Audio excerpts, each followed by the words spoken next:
Hello friends, welcome back to my YouTube channel RPM agri knowledge.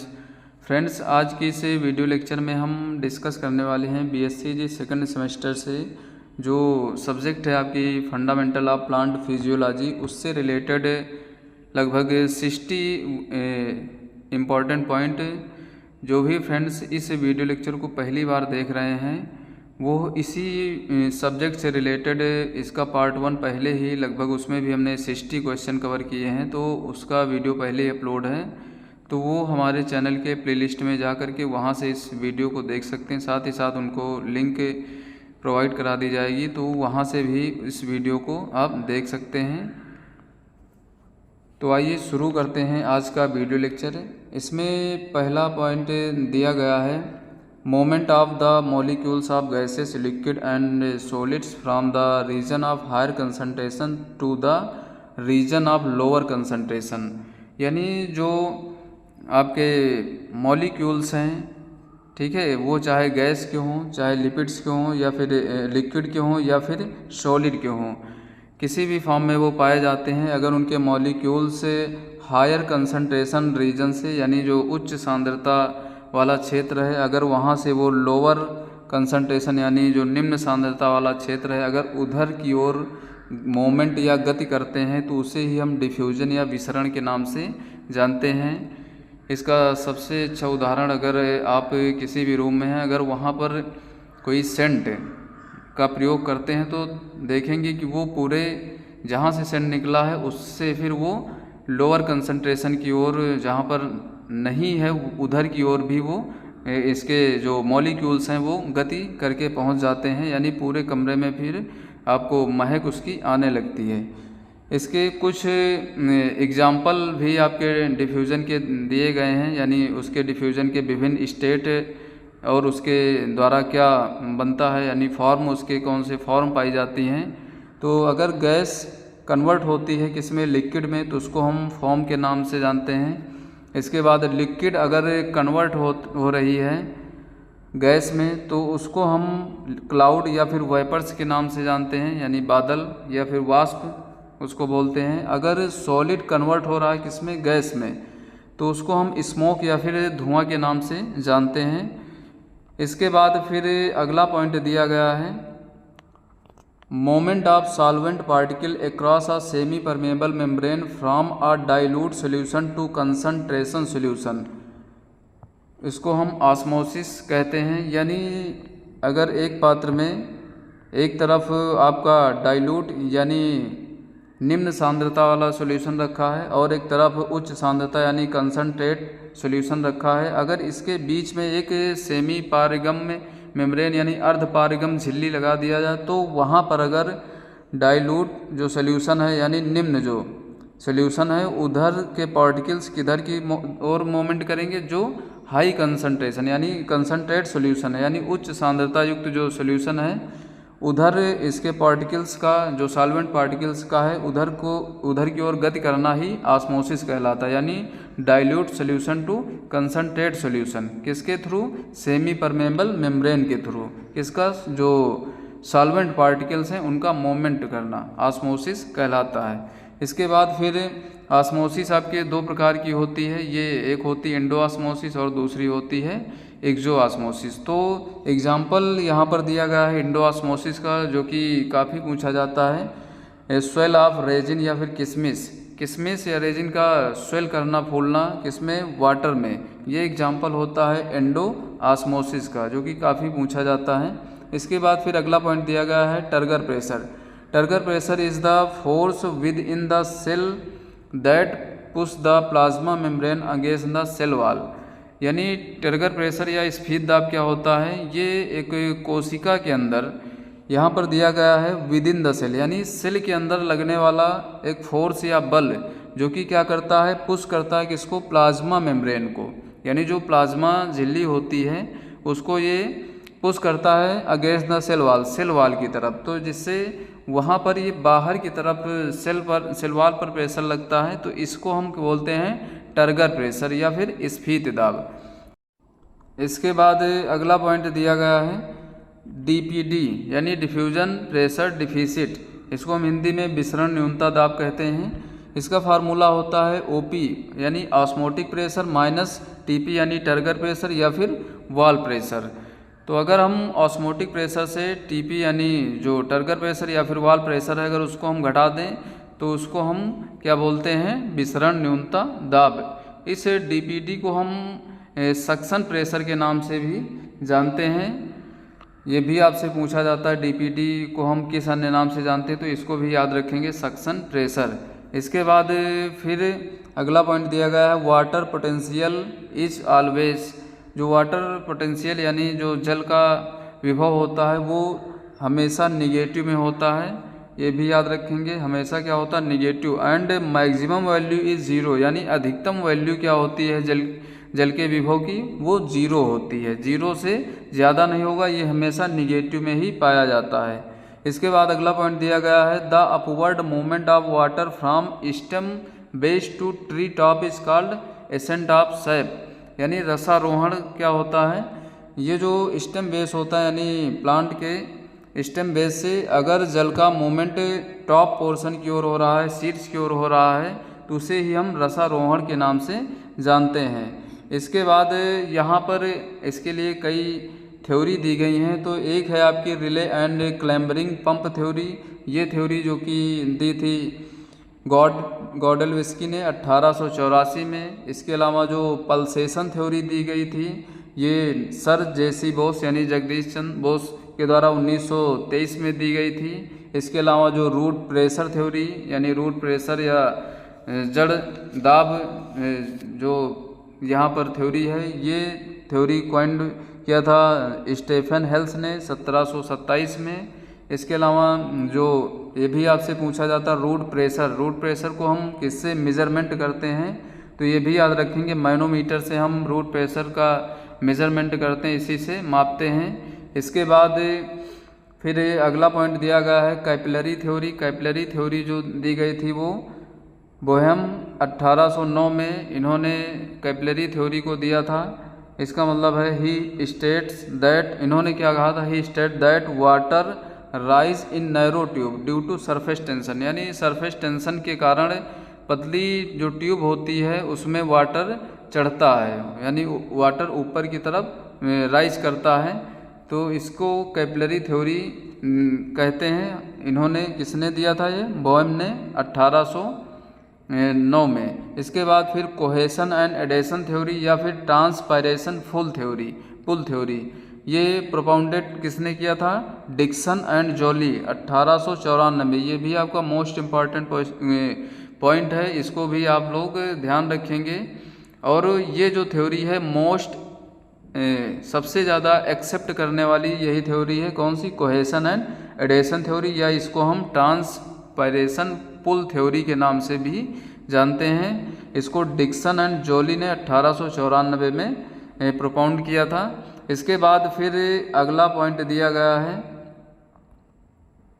The wash of water in the form the living aerial parts of the plant in the form of water vapours is term as transpiration. यानी जल का loss of water loss होना किसमें, in the form of living aerial part, यानी जो living aerial part होते हैं उससे, यानी जो पौधा है जो कि एरियल पार्ट से यानी वायव्य भाग है वहाँ से पौधे के पार्ट से अगर वाटर वेपर्स के रूप में जल का लॉस हो रहा है तो उसको हम ट्रांसपायरेशन के नाम से जानते हैं। और इस ट्रांसपायरेशन को रेगुलेट कौन करता है, स्टोमेटा एक्टिविटी, यानी जो स्टोमेटा एक्टिविटी होती है उसके द्वारा ये ट्रांसपायरेशन रेगुलेट किया जाता है। और जो प्रिंसिपल ऑर्गन होता है ट्रांसपायरेशन का वो लीफ यानी पत्तियों के द्वारा सबसे ज़्यादा ट्रांसपायरेशन देखने को मिलता है। इसके बाद फिर अगला पॉइंट दिया गया है stomatal moment is govern by. जो स्टोमेटल मोमेंट होता है यानी जो स्टोमेटा होते हैं वो गति करते हैं, खुलना बंद होना, वो किसके द्वारा होता है, ये टर्गर प्रेशर इसको गवर्न करता है। इसके बाद फिर अगला पॉइंट दिया गया rate of transpiration is determined by, यानी ट्रांसपायरेशन के जो रेट है, दर है, उसको किसके द्वारा हम डिटरमाइन करते हैं, तो वो फोटोमीटर के द्वारा ट्रांसपायरेशन के रेट को मेजरमेंट किया जाता है, डिटरमाइन किया जाता है, निर्धारित किया जाता है।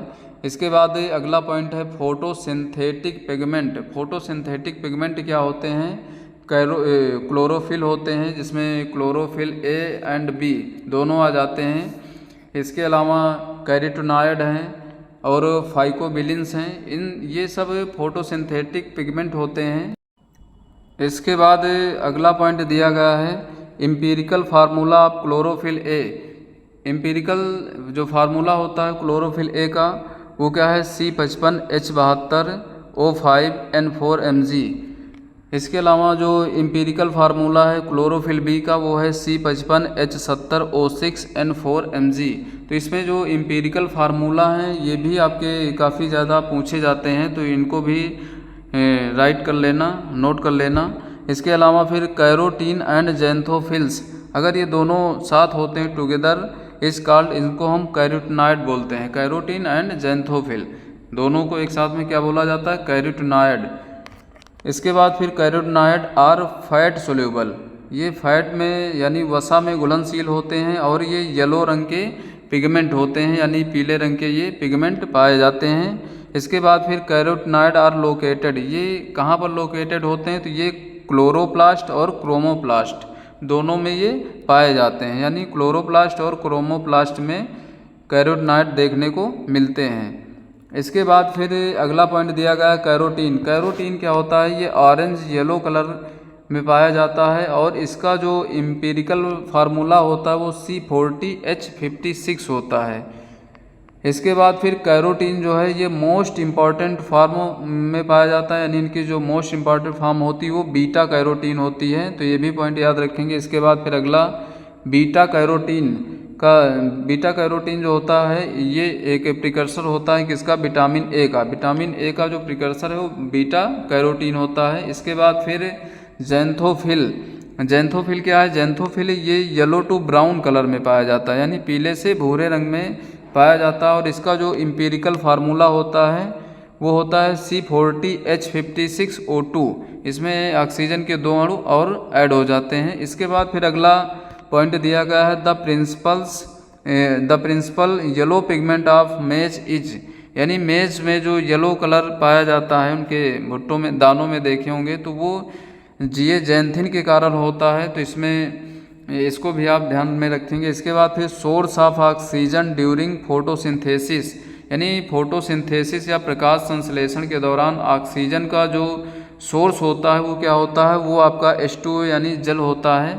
इसके बाद फिर अगला पॉइंट दिया गया है the conversion of light energy in the chemical energy, यानी जो लाइट यानी प्रकाश ऊर्जा है वो रासायनिक ऊर्जा में जब कन्वर्ट होती है, बदलती है, अर्थात ATP में बदलती है, तो उसको हम क्या बोलते हैं? तो उसको हम फोटोफॉस्फोरिलेशन के नाम से जानते हैं, यानी प्रकाशीय ऊर्जा का रासायनिक ऊर्जा में बदलना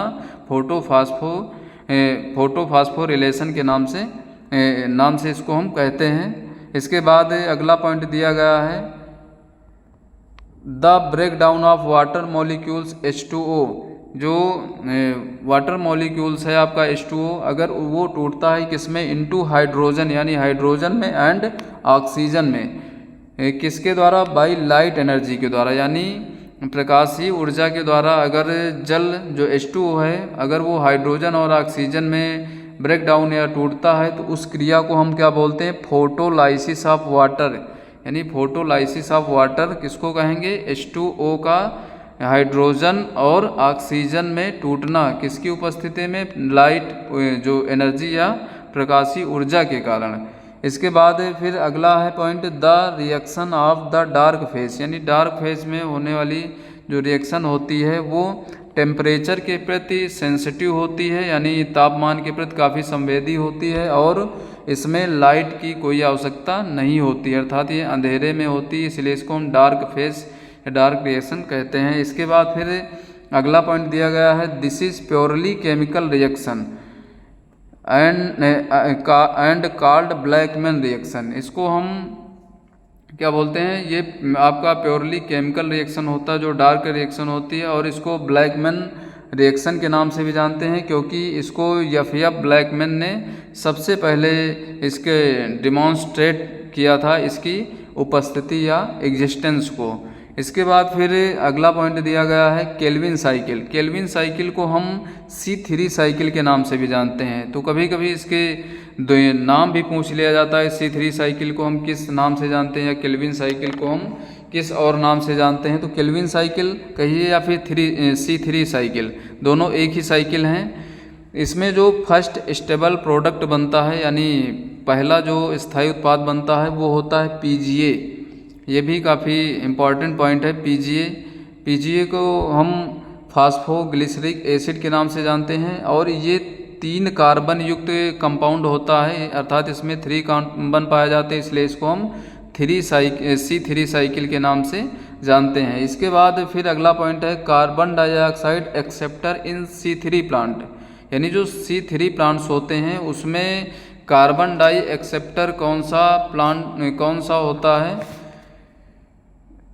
यानी ग्राही जो होता है कार्बन डाइऑक्साइड ग्राही, वो क्या होता है। तो ये आपका RUBP यानी राइबोलोज बाईफास्फेट होता है, तो ये भी याद रखेंगे। इसके अलावा जो C3 प्लांट भी आपसे पूछा जा सकता है, तो C3 प्लांट्स कौन से होंगे, तो जैसे आपका गेहूं है, धान, बार्ले यानी जो पल्सेस हैं, इसके अलावा सोयाबीन, कॉटन, जो सनफ्लावर, ये सब क्या होते हैं आपके C3 प्लांट्स होते हैं। इसके बाद अगला पॉइंट दिया गया है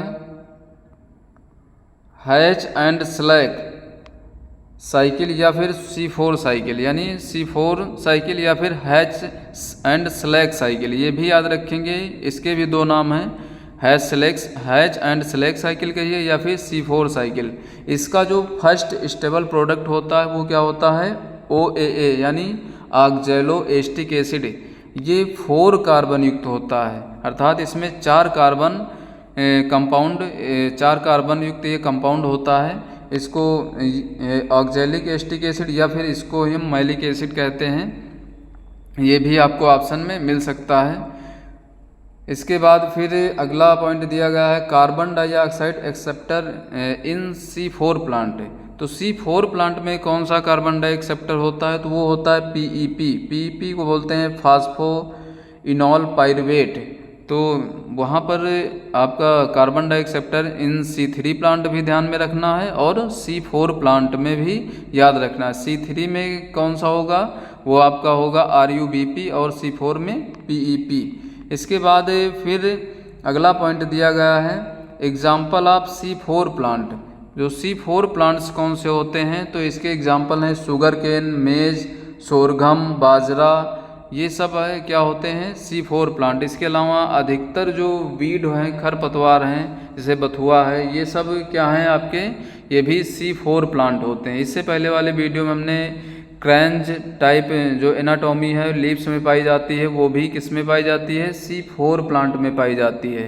तो यहाँ से ये सब क्वेश्चन आ सकते हैं। इसके अलावा C4 प्लांट्स में फोटो रिस्पायरेशन की कमी पाई जाती है, लेकिन इसमें जो फोटोसिंथेटिक रेट होती वो काफ़ी ज़्यादा होती, तो ये भी आप याद रखेंगे, जो कि इससे पहले वाले वीडियो में हमने बता दिया है। इसके बाद फिर अगला पॉइंट दिया गया है फोटो रिस्पायरेशन या फिर ग्लाइकोलेट पथवे क्या है।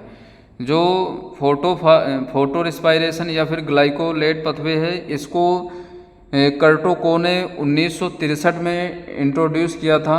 Term photo respiration to refers the release of carbon dioxide in respiration in the presence of light, यानी प्रकाश की उपस्थिति में क्या होता है, प्रकाश की जो उपस्थिति है उसमें रिस्पायरेशन या श्वसन में कार्बन डाइऑक्साइड रिलीज होती है, यानी कार्बन डाइऑक्साइड उसमें निकलती है। तो इसे हम क्या बोलते हैं, फोटो रिस्पायरेशन या फिर ग्लाइकोलेट पथवे, जिसको किसने बताया था, कर्टोको ने 1963 में। इसके बाद फिर अगला पॉइंट दिया गया है फोटो रिस्पायरेशन।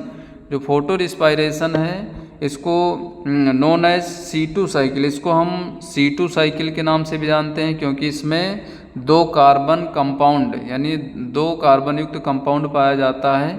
इसको हम क्या बोलते हैं, ग्लाइकोलेट। तो इसलिए इसको हम ग्लाइकोलेट पथवे भी कहते हैं। इसके बाद फिर अगला पॉइंट है first and common stage in respiration.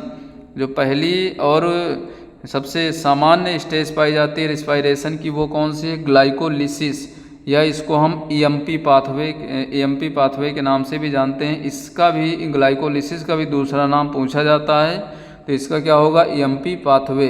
इसके बाद फिर अगला पॉइंट दिया गया है 1 मॉलिक्यूल ऑफ ग्लूकोज गिव, जो 1 मॉलिक्यूल्स होता है ग्लूकोज का, वो देता है 2 मॉलिक्यूल्स ऑफ पायरुविक एसिड। यानी ग्लाइकोलिसिस जब प्रक्रिया होती है तो उसमें एक ग्लूकोज के मॉलिक्यूल्स के द्वारा 2 मॉलिक्यूल्स ऑफ पायरुविक एसिड या फिर पायरुवेट आपको प्राप्त होते हैं। इसके बाद फिर अगला पॉइंट है connecting link between glycolysis and Krebs cycle. जो कनेक्टिंग लिंक होती है ग्लाइकोलिसिस और क्रेब्स साइकिल के बीच की, वो क्या होती है? एस्टिल को एंजाइम ए। इसके बाद फिर अगला पॉइंट है आर क्यू यानी रिस्पायरेशन कोएफिशिएंट यानी श्वसन गुणांक। ये क्या होता है? Is ratio of volume of carbon dioxide, यानी कार्बन डाइऑक्साइड का वॉल्यूम और volume release to the volume of oxygen absorb in the respiration, यानी जो श्वसन के दौरान एब्जॉर्ब की गई ऑक्सीजन है और उसका वॉल्यूम का रेशियो किससे? वॉल्यूम ऑफ जो कार्बन डाइऑक्साइड जो कि रिलीज की गई है उसके रेशियो को हम क्या बोलते हैं? श्वसन गुणांक या फिर रिस्पायरेशन कोएफिशिएंट। यहाँ पर फार्मूला भी दिया गया, volume of release carbon dioxide, जितनी कार्बन डाइऑक्साइड रिलीज हुई उसका आयतन अपान में वॉल्यूम ऑफ एब्जॉर्ब ऑक्सीजन, यानी जितनी ऑक्सीजन एब्जॉर्ब की गई है उसके रेशियो को ही हम आरक्यू या फिर रिस्पायरेशन कोएफिशिएंट कहते हैं। इसके बाद फिर अगला है during the breakdown of 1 molecules of glucose, यानी ग्लूकोज के एक अणु के टूटने से हमें नेट 36 ATP ऊर्जा प्राप्त होती है। कितनी? नेट की बात करें तो 36 है, लेकिन टोटल अगर आपसे पूछा ATP तो वो 38 होगी, क्योंकि ग्लाइकोलिसिस के दौरान 2 ATP ऊर्जा खर्च हो जाती है, इसलिए टोटल आपके पास 36 बचती है। 38 से 2 घटा देते हैं तो इतने मॉलिक्यूल्स ATP के यहाँ पर प्राप्त होते हैं। नेट 36 होंगे जबकि टोटल 38 ATP होंगे। इसके बाद फिर अगला पॉइंट दिया गया है RQ value of carbohydrate, fat, organic acid is respectively. तो आरक्यू वैल्यू कार्बोहाइड्रेट की होती है 1, ये भी बहुत ही इंपॉर्टेंट पॉइंट है, इनको आप ज़रूर याद रखेंगे। इसके अलावा फैट का कितना होता है? Less than 1। फैट का जो आरक्यू वैल्यू होता है वो लेस देन 1 होता है, लेकिन जो ऑर्गेनिक एसिड होते हैं इनका आरक्यू वैल्यू होता है मोर देन 1, यानी मोर देन 1 यानी 1 से अधिक, अर्थात 1.33 भी अगर आपको ऑप्शन मिलता तो वो भी आपका ऑर्गेनिक एसिड का होगा। ये आपका पॉइंट वहाँ पर सही होगा। अगर फैट में अगर देखें, पॉइंट में अगर आपको दिया हो तो 0.7 होगा। अगर प्रोटीन का है तो प्रोटीन का होता है 0.8 to 0.9 आरक्यू वैल्यू। प्रोटीन का कितना है? 0.8 से 0.9। अगर सकुलेंट का देखा जाए तो वो 0 होता है। तो ये भी आपके पॉइंट हैं, इनको भी थोड़ा याद रखेंगे। इसके बाद फिर अगला पॉइंट है term photo periodism was coined by. जो फोटो पीरियोडिज्म टर्म है किसने दिया था? गार्नर एंड एलार्ड ने फोटो पीरियोडिज्म वर्ड दिया था। इसके बाद short day plant. Short day plant किसे कहेंगे? ऐसे पौधे जिनकी डे लेंथ है, यानी दिन का लंबाई जो कि कितनी रिक्वायर्स होती है दिन की लंबाई की, वो लेस देन 12 आवर्स, यानी 12 घंटे से कम समय की आवश्यकता होती है। किसके लिए? बाई फ्लावरिंग, फॉर फ्लावरिंग, यानी जो पुष्पन के लिए वहाँ पर 12 घंटे से कम डे लेंथ की आवश्यकता होगी। तो ऐसे प्लांटों को हम शॉर्ट डे प्लांट कहेंगे। इसमें शॉर्ट डे प्लांट्स में आपका टोबैको, सोयाबीन, राइस, अर्थात इसमें आप सामान्यतः अगर ऐसे देखेंगे तो जितने भी आपके खरीफ सीजन के जो फसलें होती हैं वो सभी आपके SDP टाइप की होती हैं, यानी शॉर्ट डे प्लांट की होती हैं। इसके बाद लॉन्ग डे प्लांट क्या है? अगर ऐसे पौधे जिनके डे लेंथ कितनी आवश्यकता हो? मोर देन 14 आवर्स, यानी 14 घंटे से अधिक दिन की आवश्यकता हो किसके लिए? फॉर फ्लावरिंग के लिए। तो ऐसे पौधों को हम लॉन्ग डे प्लांट कहते हैं। तो इसके एग्जांपल हैं आपके wheat, barley, sugar beet, castor. इसमें आपके जनरली रबी क्रॉप्स जितनी हैं वो सब आपके लॉन्ग डे प्लांट्स में लगभग आ जाती हैं। इसके बाद फिर अगर डे न्यूट्रल प्लांट्स पूछे तो इसमें दिन की लंबाई कुछ भी हो वो अनअफेक्टेड रहती है, उसका कोई प्रभाव नहीं पड़ता है, तो उसे हम डे न्यूट्रल प्लांट्स कहते हैं। एग्जाम्पल के रूप में यहाँ पर डे न्यूट्रल प्लांट्स में आपका मेज है, मक्का, टोमेटो यानी टमाटर, बकव्हीट, सनफ्लावर, कॉटन, कुकुम्बर, ये सब आपके डे न्यूट्रल प्लांट्स में आ जाते हैं। इसके बाद अगला पॉइंट है cell theory was given by. जो सेल थ्योरी है वो किसने दी थी? वो आपके स्लीडन एंड स्वान ने दी थी। तो ये भी पॉइंट याद रखेंगे। इसके बाद फिर ये लास्ट पॉइंट है।